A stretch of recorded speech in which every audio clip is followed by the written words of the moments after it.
জগন্নাথ বিশ্ববিদ্যালয়ের আন্দোলনরত প্রিয় শিক্ষার্থী ও ভাই ও বোনেরা, বাংলাদেশে আমরা অনেক আন্দোলন দেখেছি। আপনাদেরকে জানিয়ে রাখছি যে আমরা অত্যন্ত মর্মাহত যে জুলাই পরবর্তী বাংলাদেশে শিক্ষার্থীরা আমরা ছেলে মেয়েরা রাজপথে অনেক আন্দোলন করেছি, কিন্তু আমি অন্তত গত 8-10 মাসে এমন আন্দোলন কম দেখেছি যে শিক্ষকরা তাদের ছেলে মেয়েদেরকে গাইড করে নিয়ে এসেছেন।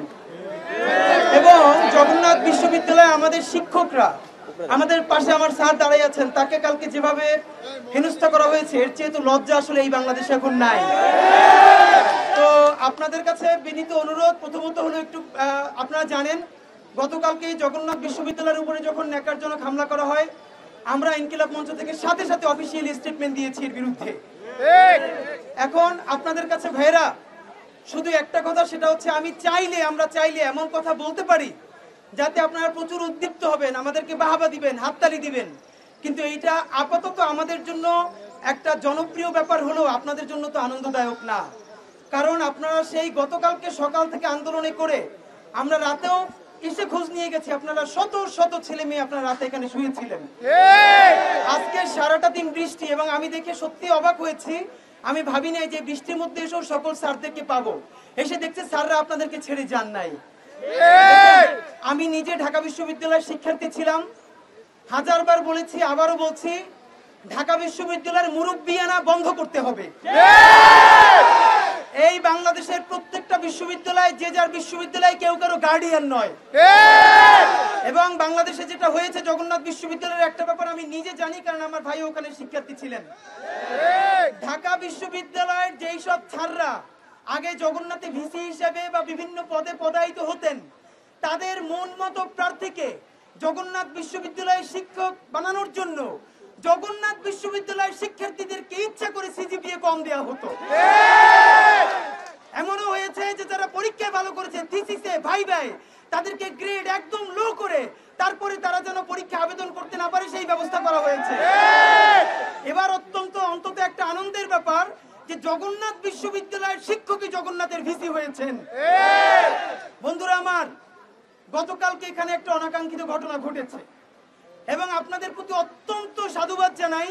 আমরা ইনকিলাব মঞ্চের ভাই বোনেরাও আপনাদেরকে অনুরোধ করেছিলাম যে ভাইয়েরা, পুরো বাংলাদেশ আপনাদের ন্যায্য দাবির সাথে আছে।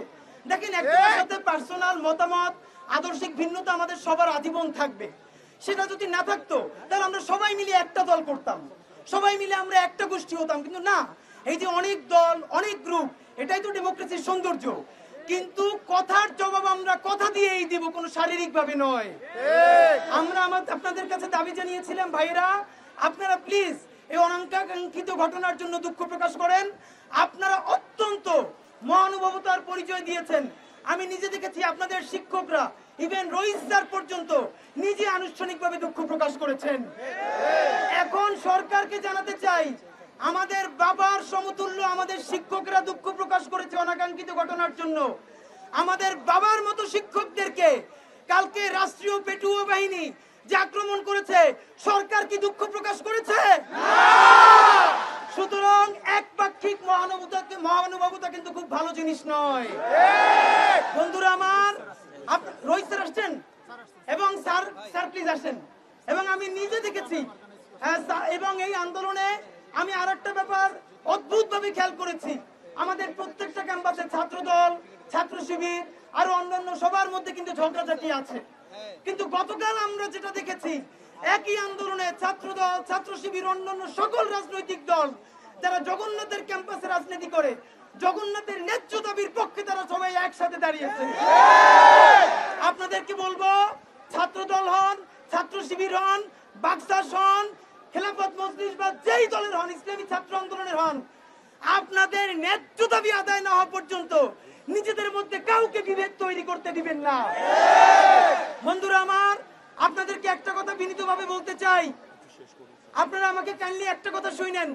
এইখানে আমরা সকাল থেকে সন্ধ্যা পর্যন্ত 4 মাস আগে অনশন করেছিলাম আওয়ামী লীগ নিষিদ্ধের দাবিতে ডক্টর ইউনূস সাহেবের সাথে দেখা করার জন্য। সর্বশেষ তার একান্ত সচিব এসেছিলেন।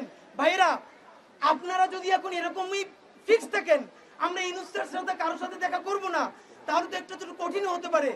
আমরা একটা কথা পরামর্শ জানাই, যতক্ষণ না পর্যন্ত জগন্নাথের হলের ব্যবস্থা হবে, ততক্ষণ পর্যন্ত প্রয়োজনে ওই পরিমাণ বিল্ডিং ভাড়া নিয়ে আমাদের ভাইদের অ্যাকোমোডেশনের ব্যবস্থা করতে হবে। টাকা পয়সাও বুঝি না, সকল সিদ্ধান্ত জগন্নাথের স্যাররা দিবেন, আমাদের ভাইরা দিবেন। শুধু আপনাদের পক্ষ থেকে আমরা এটা বলে যাই, আমরা আপনাদের অ্যাকোমোডেশনের ব্যবস্থা চাই। দ্রুত ক্যাম্পাস ডক্টর ইউনূস সাহেবের নিজ এখতিয়ারে যেন দ্রুত বাস্তবায়ন করা হয়, আমরা সেই দাবি জানাচ্ছি। বাংলাদেশ জিন্দাবাদ, ইনকিলাব জিন্দাবাদ।